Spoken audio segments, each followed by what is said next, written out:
ملک فیاض نے ہمیں بیٹھک میں بٹھایا اور ہماری خاطر تواضع کے لیے سرگرم نظر آنے لگا۔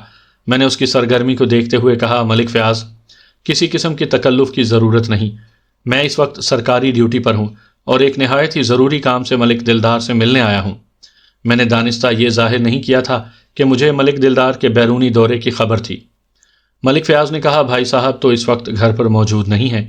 اس کے ساتھ ہی اس نے اپنے قریب کھڑے ایک ملازم صورت شخص کو کوئی اشارہ کیا۔ مذکورہ شخص چراغی جن کی مانند حویلی کے اندرونی حصے میں غائب ہو گیا۔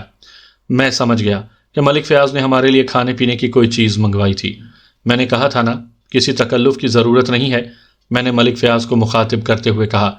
وہ بولا، جناب تکلف کی کیا بات ہے، شدید گرمی کا موسم ہے، بس ٹھنڈا پانی منگوایا ہے۔ تھوڑی دیر کے بعد وہی ملازم ایک ٹرے اٹھائے ہوئے حاضر ہوا۔ وہ خاصا پرتکلف ٹھنڈا پانی لے کر آیا تھا۔ ہم نے خوش رنگ ذائقے دار مشروب سے اپنی پیاس بجھائی۔